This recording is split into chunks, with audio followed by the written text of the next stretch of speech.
So it goes without saying that we're living in an unprecedented time in history with the coronavirus and the internet, and the opportunity that we have to share the gospel and make disciples and even plant churches.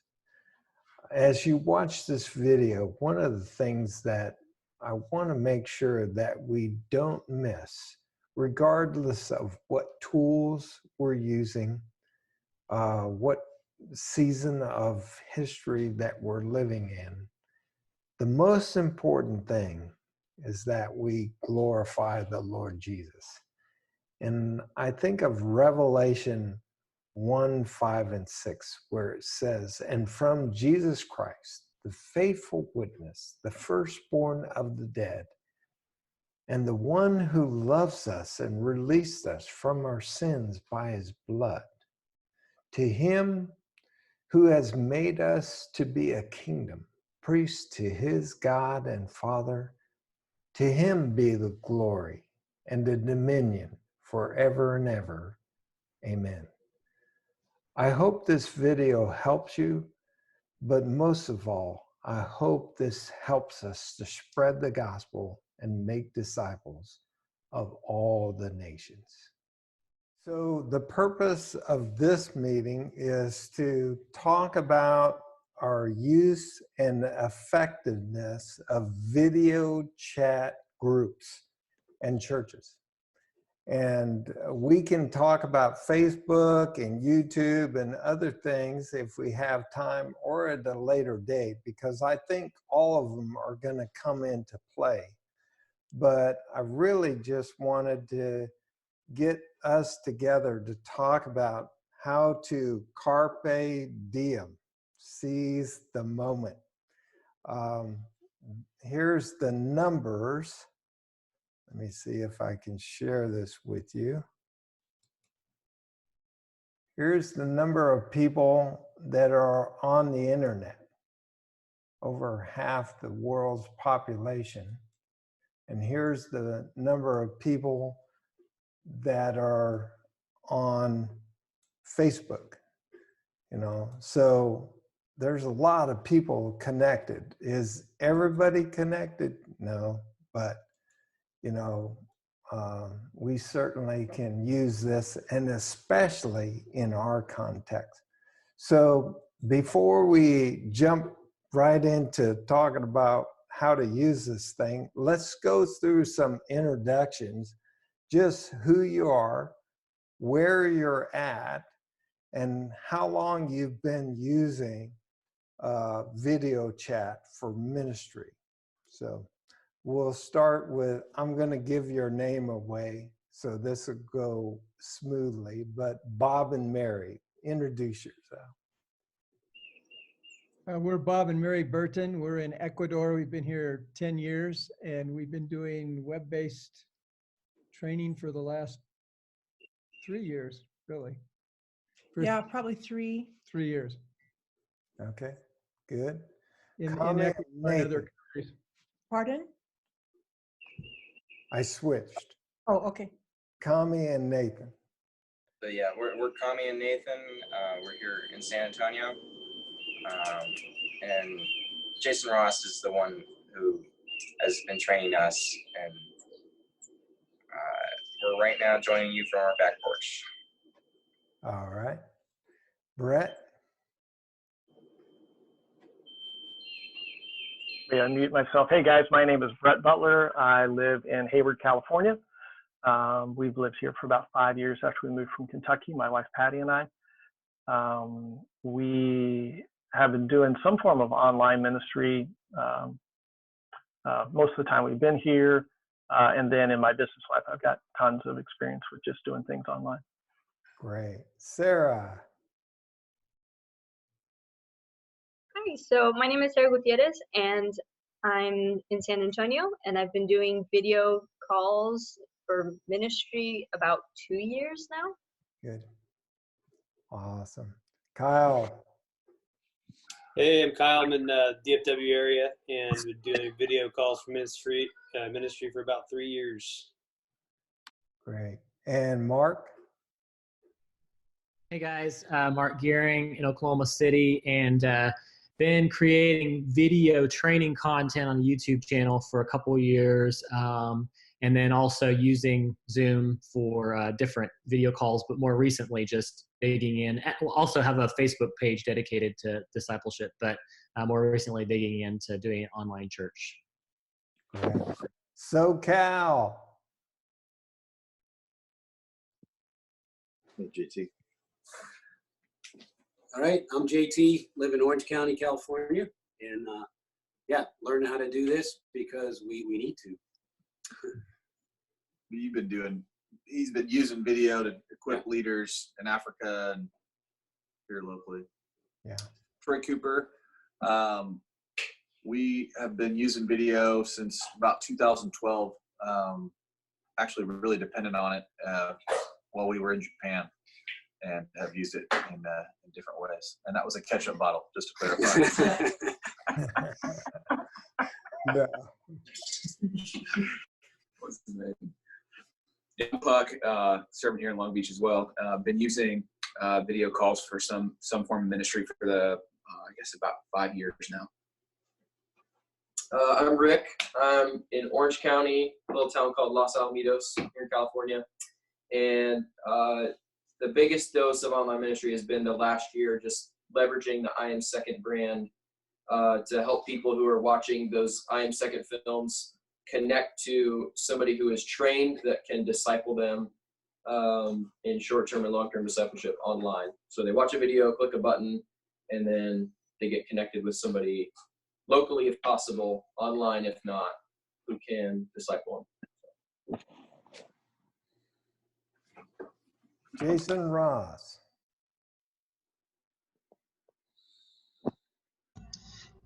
So we're doing introductions, right? Yeah. Mm-hmm. Okay, sorry, I just lost my connection. Yeah, Jason Ross in San Antonio, Texas. I have not done a lot of online training, so I have lots of questions. But I've loving just discipling and seeing people come to Christ on college campuses, primarily here in San Antonio. So part of the No Place Left network for about 8 years now, I think. So excited to be with y'all today. Great. Shane. Hi, I'm Shane Hines with San Antonio, and I haven't been using video chat very much, but been using Facebook, Instagram, and LinkedIn for ministry and reaching out to people. Awesome. Okay, Philip. Yep, my name's Philip Lynch. I'm in Houston and been using video format for different discipleship stuff for probably about the last 3 years. All right. David? Hey, Dave Miller, Oklahoma City, down the road from Mark, practicing our social distancing right now. We've been doing online stuff for about 5 years, everything from websites, blogs, Zoom, Facebook, and we're very close to launching our social-driven discipleship app. So we're trying to really plug in as much we can and make some tools and resources available. Yeah. And Chris? Yeah, Chris Lynch here in Houston. Been using video and online resources off and on for the last 3 to 5 years. All right. Christian, we are introducing ourselves and how long we've been using video chat. Where you're at, how long you've been using video chat for ministry. I'm Christian. I'm in Ecuador. Yeah, working as a missionary here. I used chat, maybe 2 or 3 years, like for ministry. Yeah, so mostly Zoom. Yeah. Okay. I'm Chuck Wood, and I've been using video chat for about 10 years. When it first started out, I jumped on the bandwagon. So started with Google Hangouts, or actually there was another crazy thing, then Google Hangouts, and now Zoom. So Laura Smith, why don't you introduce yourself? Hey, I'm Laura, and I love seeing all these familiar faces. I'm a complete noob at what I'm just here to hear about today, but I'm like Chuck, I want to see how we can just seize this day before it gets away from us. We have an open window and we don't know when it will shut. Yeah. So Thanks for letting me join. yeah, it's good to have you, Laura. So let's talk about effectiveness just a little bit, maybe 2 or 3 stories from you all on the effectiveness of ministry using a video chat tool. We'll save Facebook, YouTube, other things for later, but let's hear a few stories about how you've used this and how it's been effective.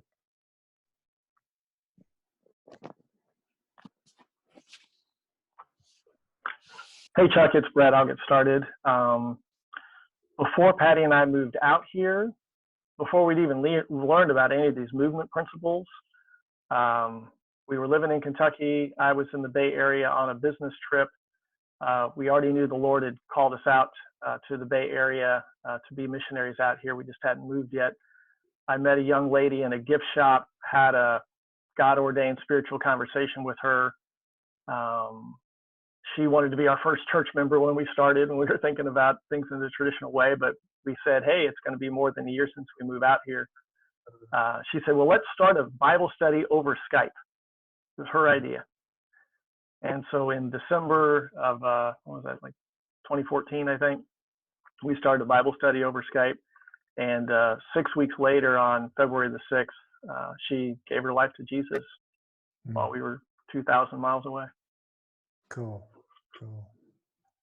Somebody else. Very cool.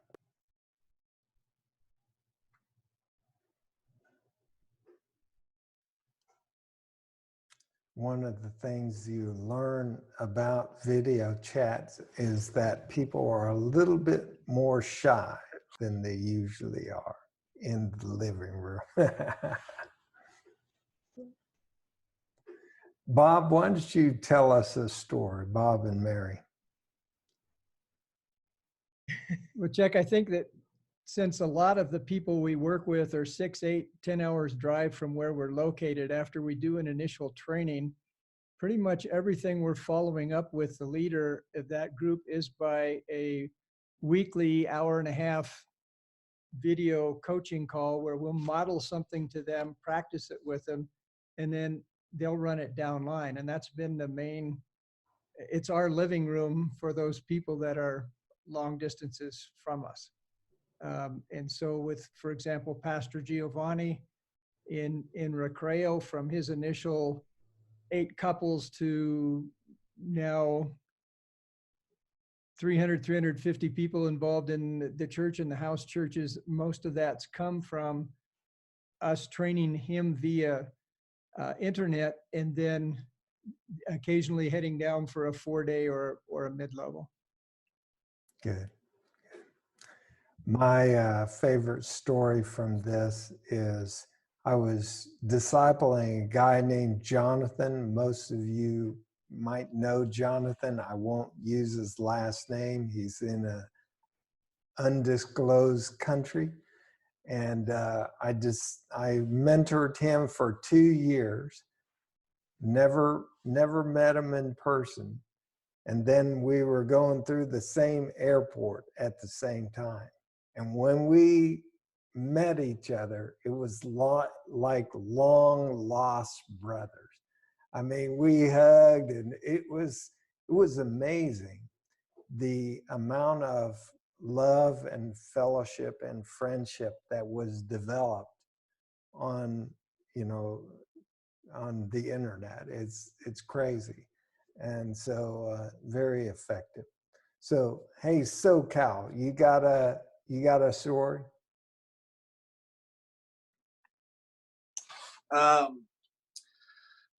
Yeah, I've personally found the video for training existing believers and coaching leaders, like in a season where we had trained in different cities and needed to provide some coaching, pulling them together for some coaching. And there's a few guys on the call that were part of that with us. But in thinking of the season now, when Rach and I were in Japan, the Japanese aren't really warm people. And so we were really starving for community. And so we had 3 other couples back home that we did church with every single week. And that really sustained us. So we were in a season of social isolation that it was just so life-giving for us to get to do church together. And it was our church. And so it's been very effective. All right, great. Everybody that's using Zoom right now, raise your hand. Now, that's a trick question because we're all using Zoom right now. But as far as you using Zoom as your main platform for online ministry, raise your hand, okay? What other platforms are out there that you use? Not theoretical, but that you're using. Any other platforms out there? I know we have Skype and Facebook, and there's FaceTime. There's all kinds of platforms. Anybody using different platform? WhatsApp video is very popular in Latin America because everybody's got it free on their phone. Okay, all right. We definitely want to make people aware that there's more than one platform, okay? There's a bunch of them out there. The keys that we're looking for is free and reliable. That's what we're looking for. That's the stuff that movements are made out of, okay? Any other platforms? Go ahead. Yeah, I mean, you already mentioned it, but yeah, I tend to use Zoom when it's multiple people and just FaceTime when it's just me and another person because it's a lot quicker from my phone. Good. Joe Schenk says he's used WhatsApp. I got the Facebook group feed right here and they're watching us. So they're commenting. Thanks, Joe. So as we think about platforms, we're using Zoom right now. What are some benefits? I know there's a lot of platforms out there, but a lot of us have been attracted to Zoom. What are some of the benefits that you've seen from using Zoom? Hey, Chuck, I'll just toss in a couple of ideas real quick. I do the paid version of Zoom so that I can have a whole lot more of the features as someone who's using it often. But I really like it because even if I pay for it, the users can still use it for free whenever they jump on. It also gives me a permanent link so that the training that I do is the same link every single time.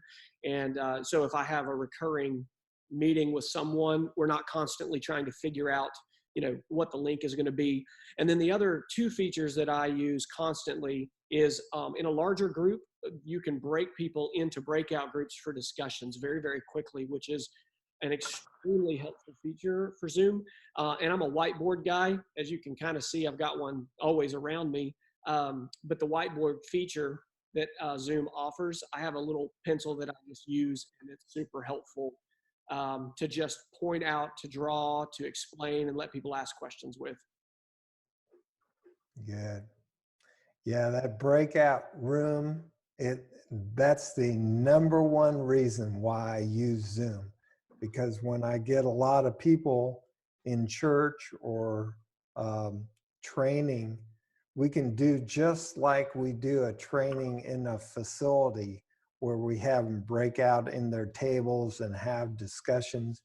One of the key complaints that we hear is, how do you do adequate member care when there's a lot of people in your church? The answer is break down in smaller groups, and we can do that with Zoom. So, other benefits.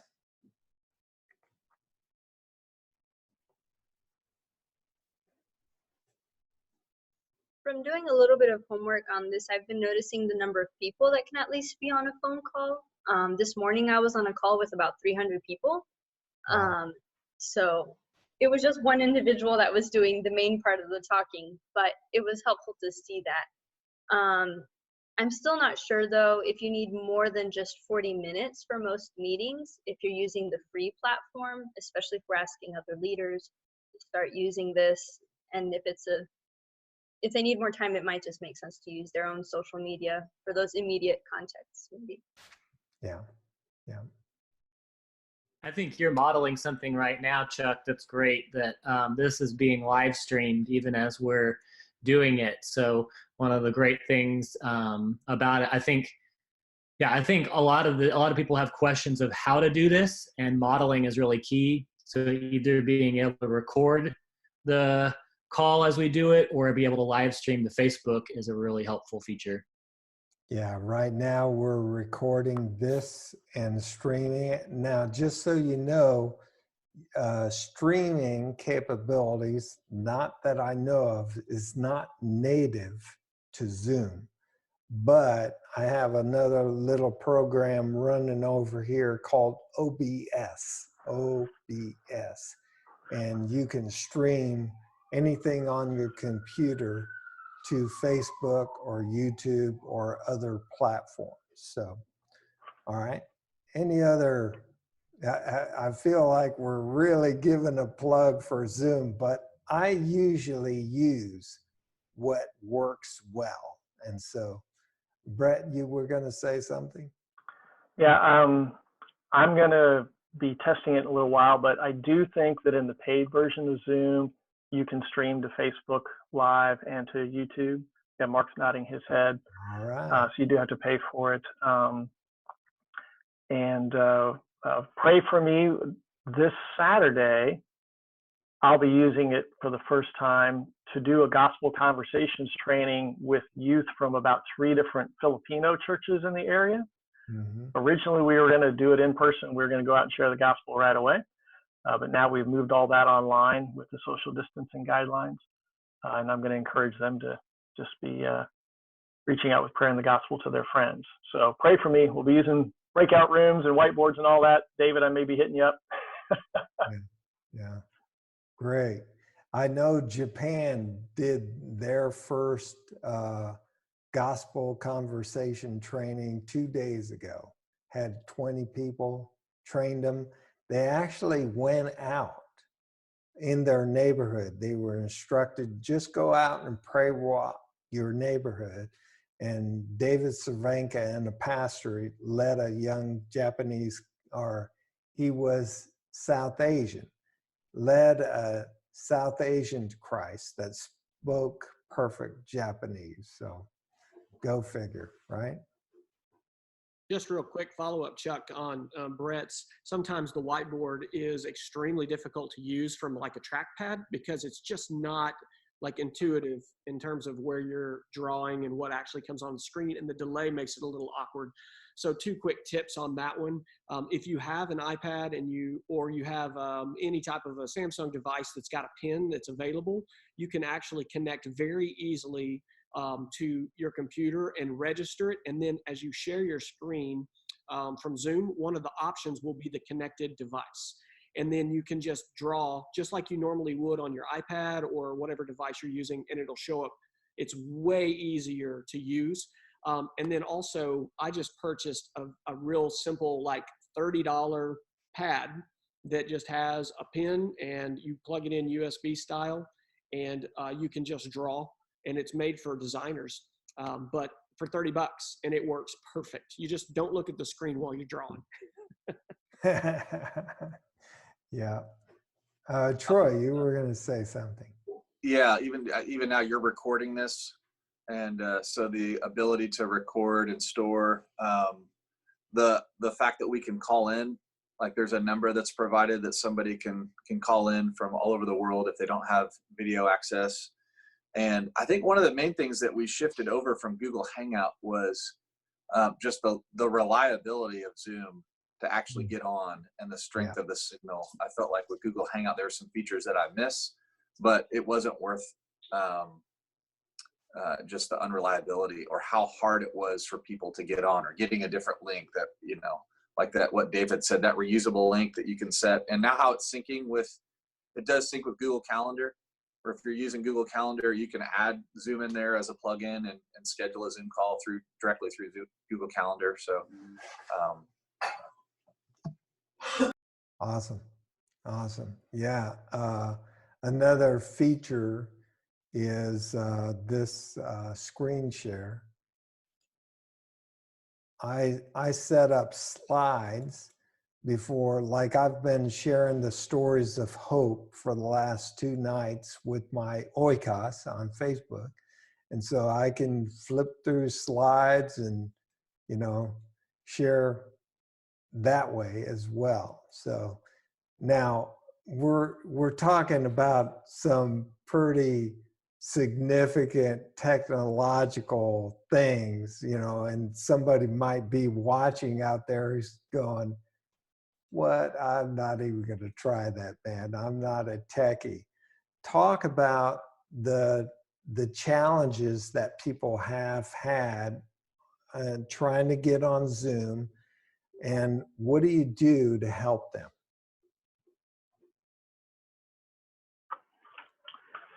Hey, Chuck, it's Brett. The first thing that I do is something that somebody else mentioned, which is if it's just one-on-one or maybe 2, I'll use whatever platform they want to use, Facebook Messenger, Skype, Google Hangouts. And I think that's going to be true for a lot of us.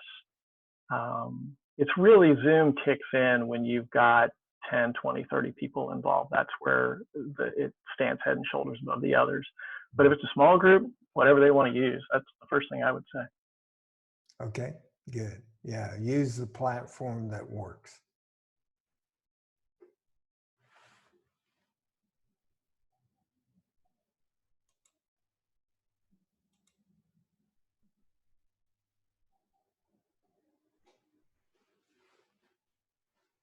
I mean, one of the main things that I run into is people just forgetting about the link. And so I have a tendency to make sure about maybe 5 minutes before we're going to start to just have some type of a platform, be it WhatsApp, be it Facebook Messenger, whatever, the group email, whatever it is, and just resend the link out. But I always send out all the information so that if they haven't downloaded it, they also have the link to download, and Zoom makes that available just by copying the meeting that's coming up. So that's one of the ways I try to help out. Good, good.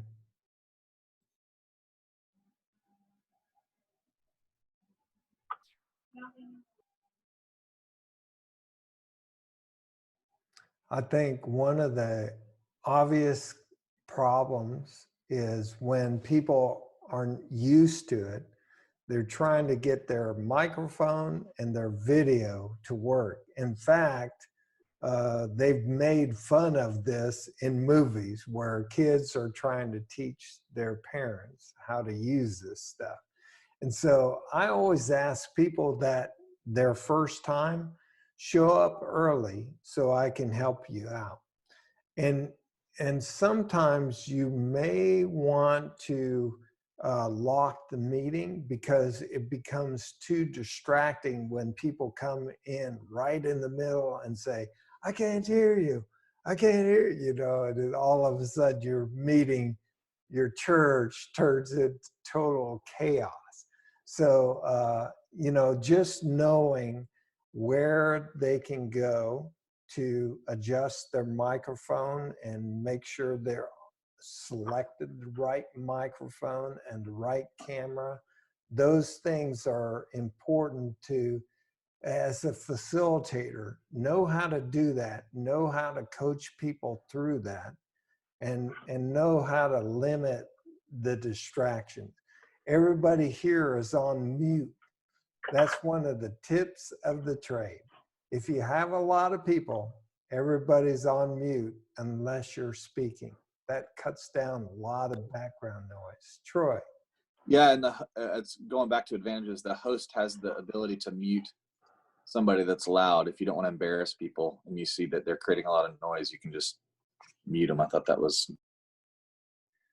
good. Just to add to that, I think it's cool too. I don't know if it's just in the recurring meeting function, but you can decide when participants join if their video is on or if their microphone is on, which can be helpful too. If you've got a lot of people and they're already coming on muted, that can be helpful. Or if you've got people who don't know how to work it, have their video turned on already when they're coming on the call. Yeah. Yeah. Hey, Chuck, it's Brett. Another thing, if you're going to get a group probably larger than 10 or 20, have a co-host. Mm-hmm. So there's one person who's the main host, and it's their job to be friendly and everything. It's another person who's the co-host, and it's their job to deal with all the frustrations of technology. Yeah. Yeah. And if you have somebody that's really struggling with getting all the technology to work, you can break them out into a breakout room with somebody that can help them, and then they can come back and join instead of stopping the meeting and, you know, squaring this away. One of the easiest ways to do this is just tell them, use your phone. There are no options. You have one camera and one microphone. And so, you know, if all else fails, just use your phone. And the phone works great as long as you know how to unmute yourself, video and audio. All right. What questions might people have? And if you're watching on the Facebook live stream, what questions might be really pertinent for us to answer in this time?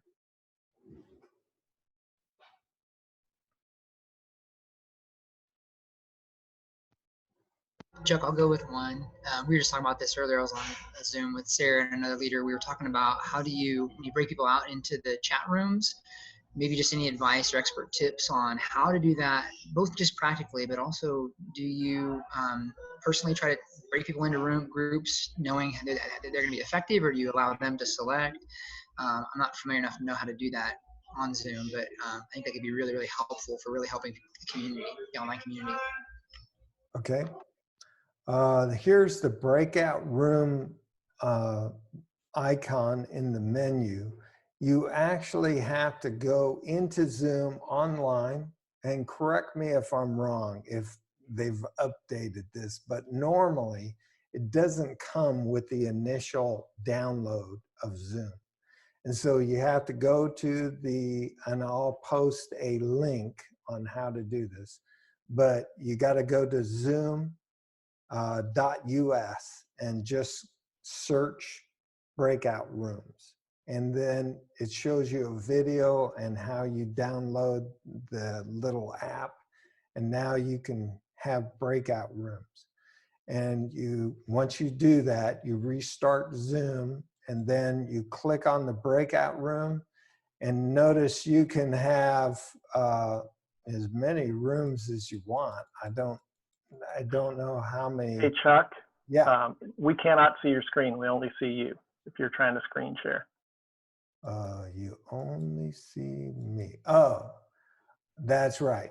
Everybody on Facebook sees all this.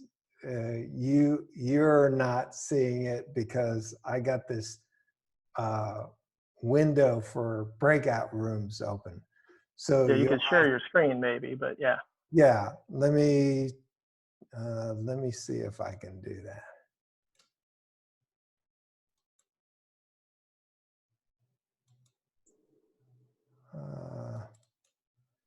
Can you see it now? Yes, we can see your screen now. We see the we see the 3-circle screen. Okay, can you see the little window for create breakout rooms? It's incredibly small, and we don't know how you got there, but yes, we see it. Okay. Well, this is the advantage of all the people watching the live stream. They see the whole thing going down. So let me do this. I'm just going to explain it to you all. Okay. At the bottom, you'll have your menu, and you click on breakout rooms, and then a little box is going to come up, and it says create breakout rooms. And we have 16 participants. So we could automatically break these rooms down. And so if I wanted to do 2 rooms, it would be 8 people each.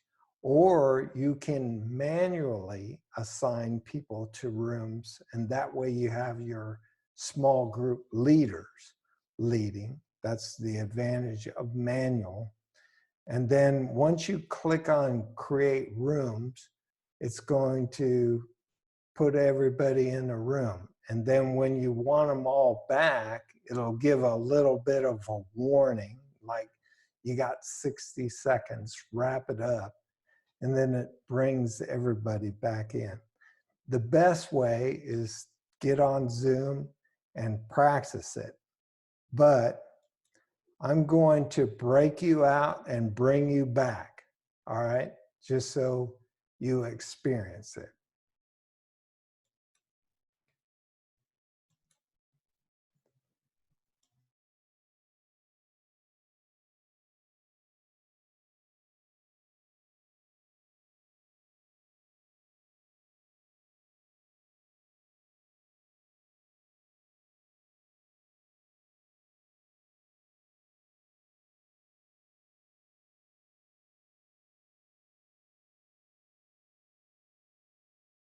So for all of you watching live, they're all in their breakout rooms. So I got you all to myself right now. But as you can see, here's the breakout rooms. I can join either one of these rooms. So if I wanted to float around and check out how the groups are doing, I could do that. I can also name these rooms. So this is very versatile, and I'm going to close the rooms, and it's going to give them 60 seconds of warning, and then everybody will repopulate the main meeting.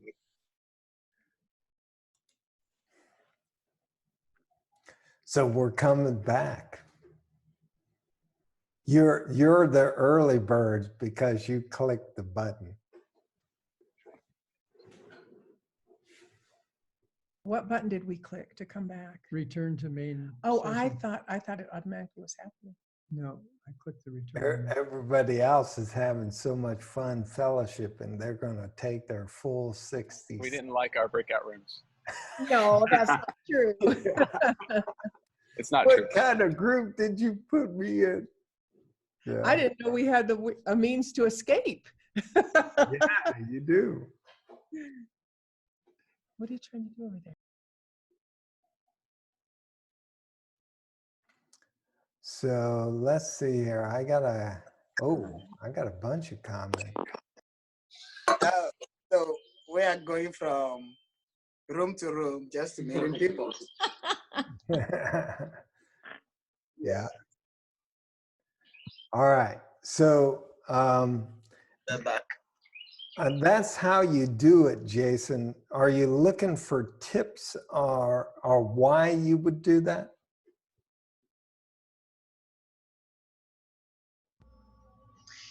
I think for now, that's probably good. I mean, I do want to continue to figure out how to refine that so that in a group, you have a particular group or you're working with a church or whatever, just to break those leaders up in ways that would be really effective for them to be able to just develop community, but also really grow together. And so if somebody has a thought on that, that's great. But otherwise we can move on to another question.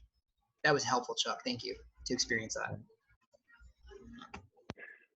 Chris and I were on a call the other day with a brother in the MPL network. I won't reveal his name. I don't know if he wants me to, but he was just saying how one of his the things that he enjoys about Zoom most with the breakout rooms is that their church gatherings can be incredibly efficient because they can, just like you did, end our small group times together, and there's no transition time, like walk back into the living room or anything like that. People are grabbing coffee or whatever, it's like, no, we just ended you and now we're all back together. So it can be incredibly efficient, which is needed in situations. It really helps people be more succinct because the time cuts off and you're a little bit embarrassed if you spent the whole 10 minutes talking and nobody else got to share their highs and their lows, you know? So it does train people to play tennis, you know, volley, back and forth. All right. Chuck, one of the things we were talking about on that call was how he had not seen generations go beyond maybe one more generation using video technology. And so I was just wondering if you could speak to what that, some challenges and some learnings to that transition, or anyone in here, that transition from virtual to live investment in others. Bob, would you please speak to that?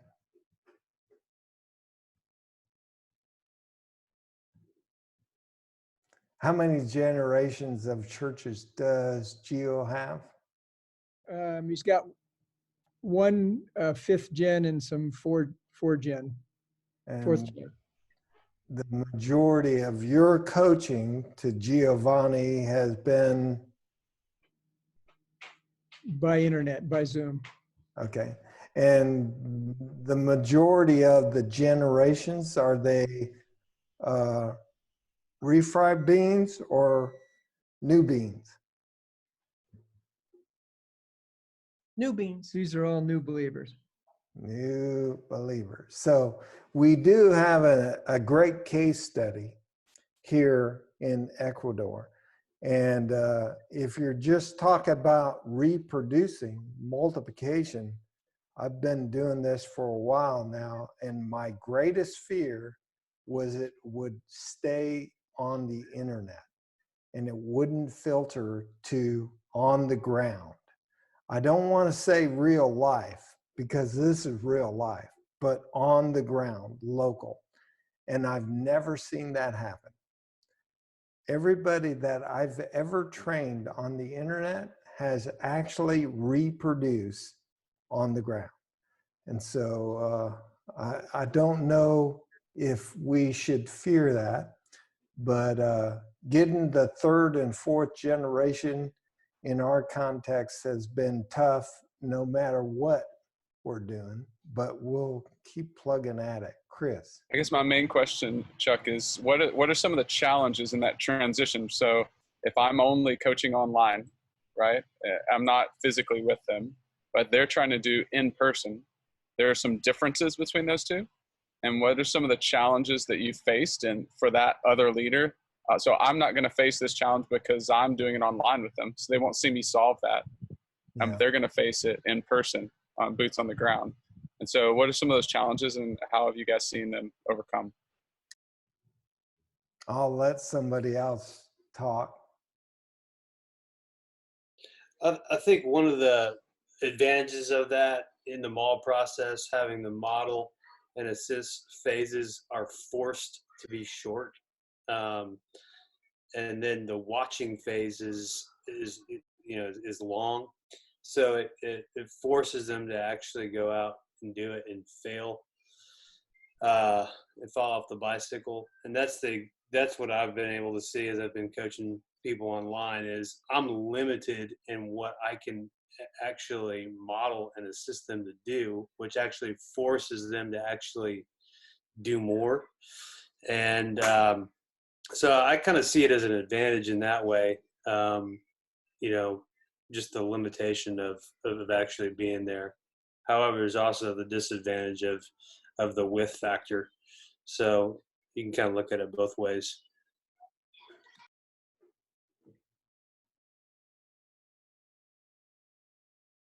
Others? I'm curious, have you all, this might even be strange, have you all ever joined someone in their, if they were doing an online like discipleship and got to watch someone else, like watch who, like the trainee as they're training someone else? Maybe you can be part, can that be part of that watching process? I don't know if y'all have done that. Great question, Sarah. Has anybody experienced that?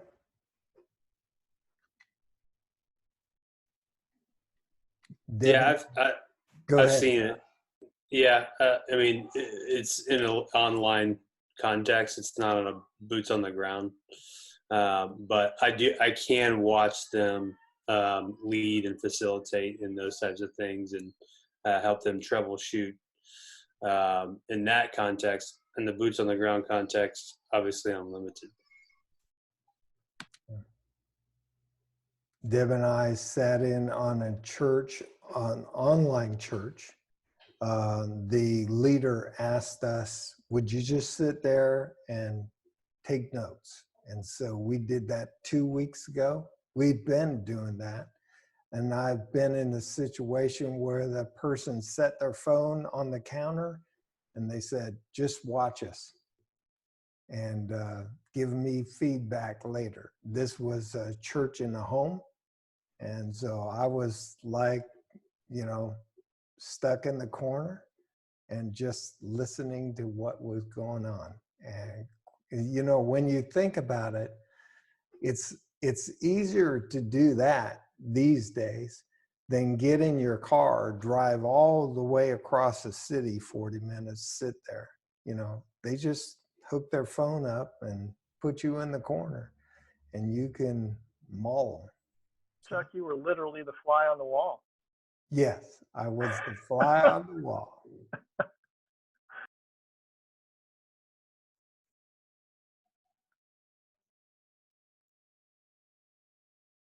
Thanks for sharing that. You can't pipe up. You got to be quiet. That's right. You're on mute. Nobody's gonna unmute you.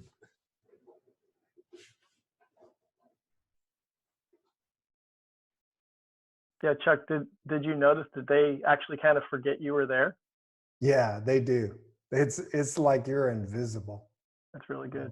And that, you know how when you're mauling a church and you're the biggie discipler and you sit there and your guy that's trying to lead asks a question and then everybody looks at you for the answer. Have you ever seen that? It's like, man, I'm not leading. This guy is leading. Well, you eliminate most of that. Now it's a technique, okay? It's a technique. We're not elevating this above everything else, but it works. Now, there's a related note with that we saw in the business world, where a lot of times you'll have a few people in the room with you, and then you'll also have a few people in remote. And this is especially true if there's just one or two people who are remote and most people are in the room, is you'll forget that they're there. And so you can do little things like leave an empty chair at the table and put something at it to help you remember that person's there. Especially, you know, like business conference rooms, they now have enormous screens, so you see everybody, so it's hard to forget they're there. But when you're just on your phone or if you're just on a laptop, it's easy to forget the other people aren't in the room. And so you put little visual cues in the room to help you remember that. Good. So you don't diss people and forget them. Yeah, that's good. All right. I have a cool story on that. Chuck, if you remember Amin from our residency, yeah, we were doing a training at BUA, and he had gone on a mission trip with his church and his pastor down to Mexico, and they had met a pastor who wanted more training. And so he came into our training. Sarah was a part of that training group as well on the south side of San Antonio here. We were sitting there in the meeting, and Amin just forgot that Pastor Freddie was there and closed the laptop. We had to pull him back up because we forgot he was there. He was part of the training and was participating in the training. So it's cool. Yeah. I had another question too. I was going to ask, so we're recording this right now. To open it up maybe to others, but how many have you seen the value of recording the training and then putting it on Facebook and that really, or putting it on YouTube, and then allowing that to include people who couldn't participate in the training at the time of it? And would you encourage that every time, just so that people were able to be brought along with you if they can't be available during that meeting or that time when your church is meeting? Mark, would you speak to that? Sure. I think I don't know that I have or would record it every time, just because I think people feel more free to share things that are more personal, or they're able to be more vulnerable and transparent if they know they're not being recorded. And so it's kind of a situation by situation. We just launched an online training group this week and purposely streamed it live into the private Facebook group so that people know that they can speak freely within that private group. But then I'm also communicating that we'll record that video and I'm going to edit out parts of it, but put that on Facebook as a way to model it. I have been seeing that there's a lot of people, and I think in a wonderful way, posting all over Facebook, hey, contact me if you want to learn how to do simple church, which is great. But I think at the end of the day, people are going to be more inclined to jump in and respond if they see what that looks like. So I think that's the power of recording it is, oh, wow, that's what this actually looks like. I can do that. It lowers the bar and it gives an example, that whole modeling piece so that people can follow along.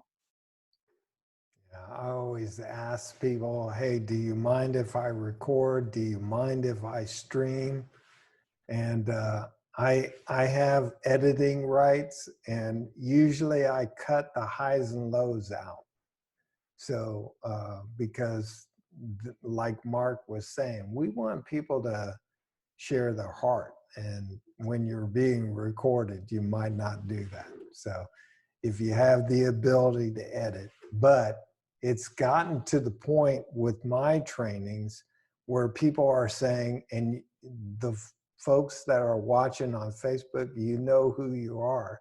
They're like, where's the video? I need the video. I'm going to pass it on to my friends, you know, so they want you to put that video up there quick. So it's very useful. Yeah, so Chuck, that's two tactical questions I was going to ask.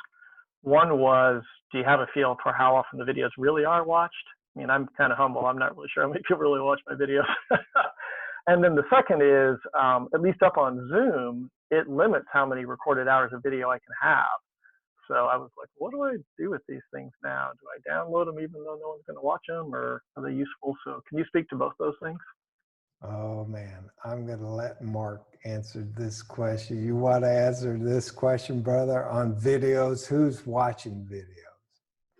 I got stories out of my ears. So tell them, Chuck, tell the stories. I've gotten so much feedback on my little unprofessional, scrappy little videos. And there's people all over the world watching the videos and reproducing what we do. And the number of views on that video is 56, you know? And so I have a saying, when you look at your Gen Map, things are probably not going as well as you think they are. But there are things that are not on your Gen Map that if you knew what was happening, it would blow your mind.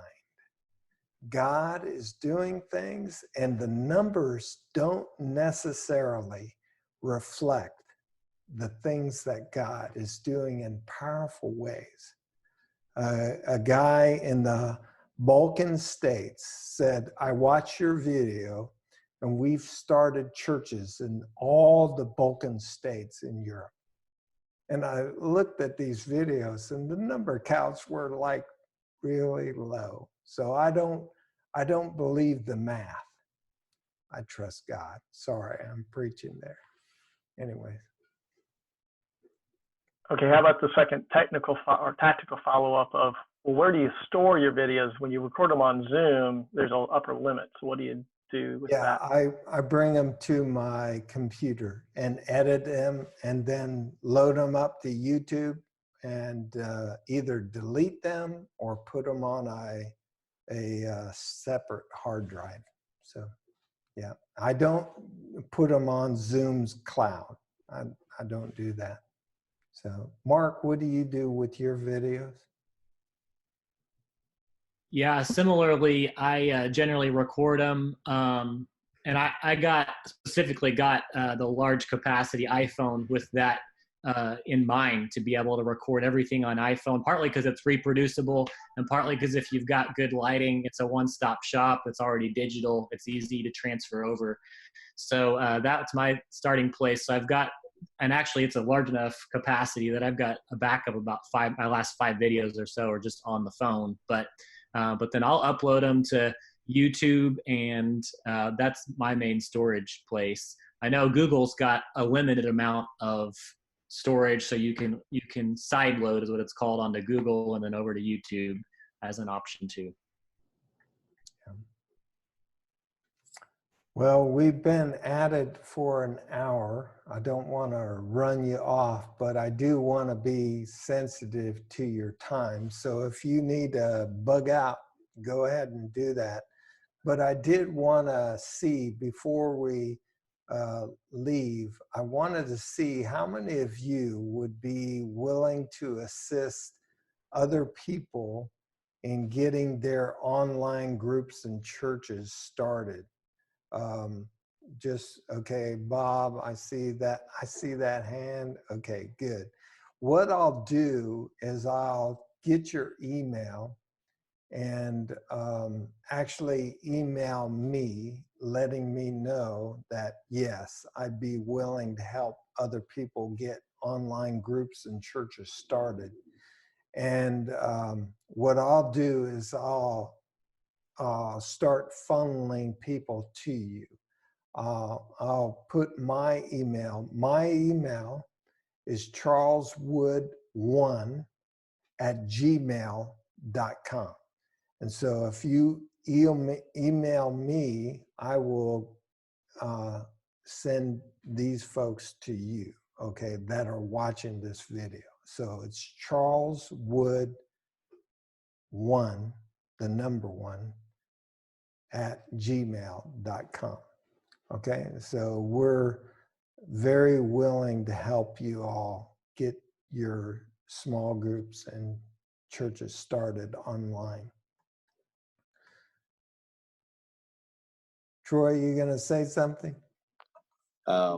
Thank you for this. This has been amazing. We actually have to jump on another call, but All right. I was trying to discreetly do that, but I'm sorry to interrupt you.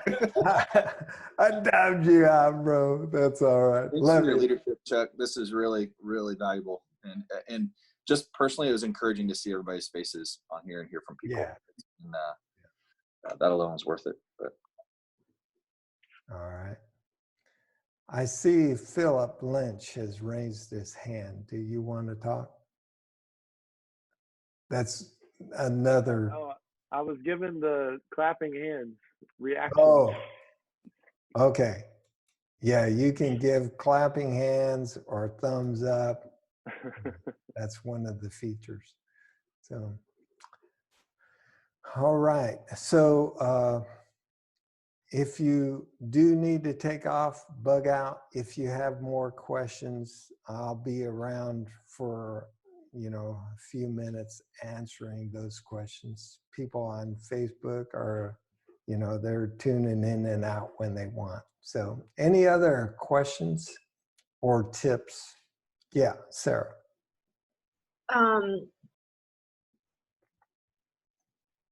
Oh, you got muted again.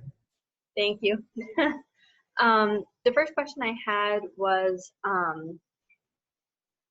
how do you stay, well, if your groups are ever larger than 10 people, I guess have them chime in, because people tend to be quieter on the video calls. I think just participation. And then I wanted to know also, what program do you use to edit your videos? Yeah, I use Final Cut Pro to edit videos. That's a Mac program. DaVinci is a PC program. It's totally free, and it's probably better than Final Cut Pro. So as far as getting people to participate, sometimes you just need to call their name. And because it's hard, everybody's waiting on everybody else. But then it's hard to get people to stop sometimes, so. But Appreciate it. Thank you. Mm-hmm.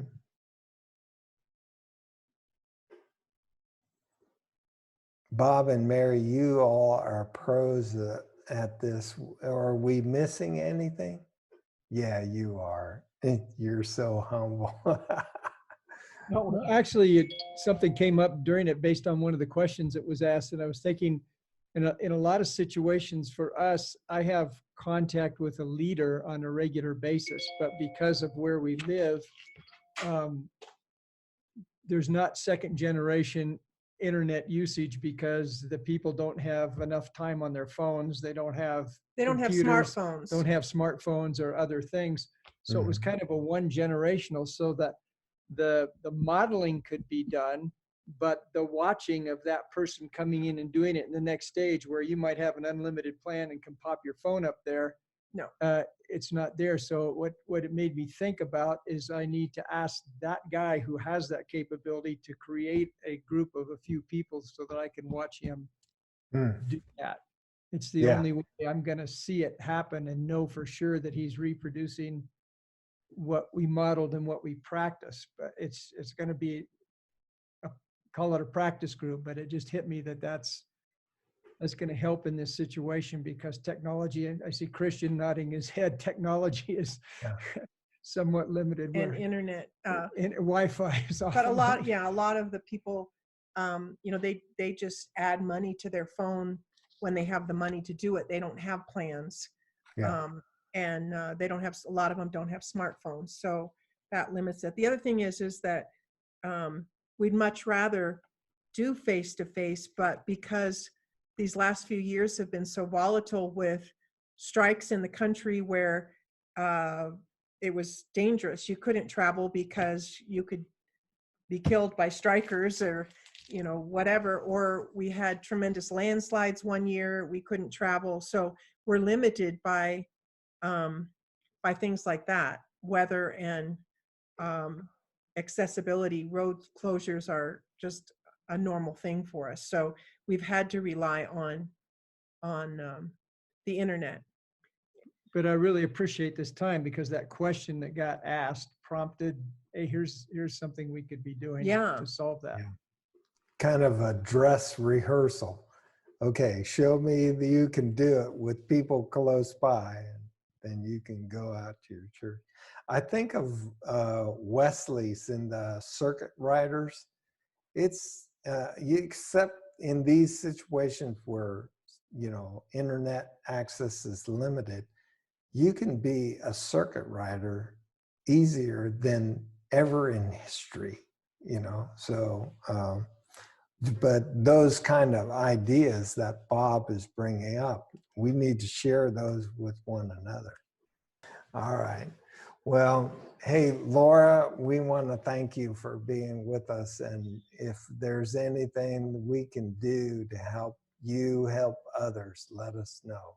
We really want to do that. Thank you. This has been great. I'm just so glad I could be on. Yeah. Thanks, Chuck. Really appreciate it. And everybody. It's been great. Yeah. Well, let's see here. Christian, I want you to pray in German. And Sarah, you know Spanish, right? I want you to pray in Spanish. And Kami, what language do you speak? I speak French. Okay, I want you to pray in French. And Jason, I want you to pray in Russian. No, I'm just kidding. I want you to pray in English, okay? So let's go with Christian, Sarah, Kami, and Jason. You close us out, okay? Ja, danke, Herr Jesus, für die Zeit hier.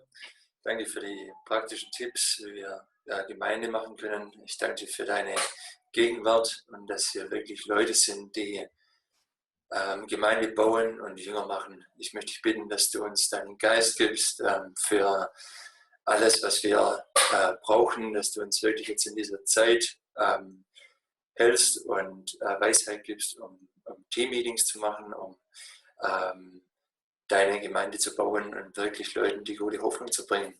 Bitte ich auch um Schutz für jeden Einzelnen hier, der jetzt gerade hier war, und dass du einfach ihn umgibst mit Weisheit und deinem Geist. Danke für deine Gnade mit uns und dass wir dich kennen und dass deine Hoffnung in uns lebt. Ich bete in deinem Namen, Herr Jesus. Amen. Amen.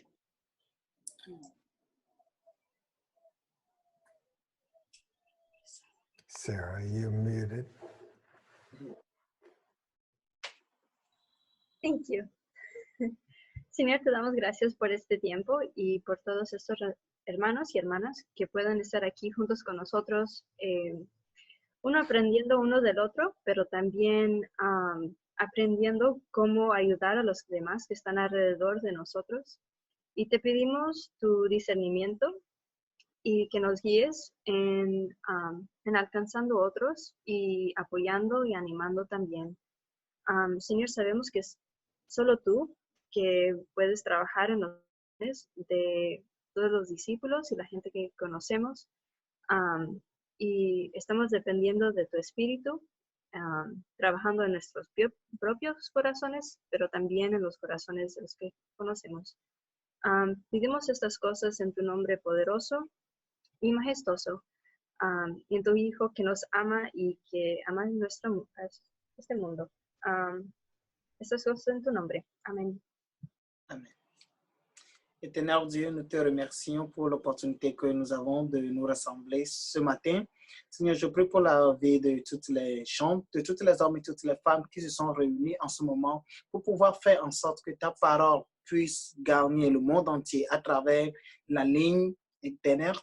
Seigneur, nous te remercions pour cette opportunité. Seigneur, je prie aussi à ce que tu utilises cette opportunité pour que nous grandissons, non physiquement, mais aussi spirituellement, pour que nous agissons de sorte que les gens croient en toi, de sorte que les gens croient que tu es l'auteur de toutes choses, et enfin que notre esprit soit révélé au grand jour et que nous puissions aller voir l'éternité. Nous te remercions et je prie à ce que cette étude continue dans les jours à venir, et je prie aussi à ce que tous les gens que je viens de rencontrer, même si ce soit à distance, même s'ils sont à plusieurs kilomètres de moi, Seigneur, je pense que tu nous utiliseras les uns et les autres pour pouvoir atteindre le plus grand nombre possible de gens afin que le monde soit sauvé.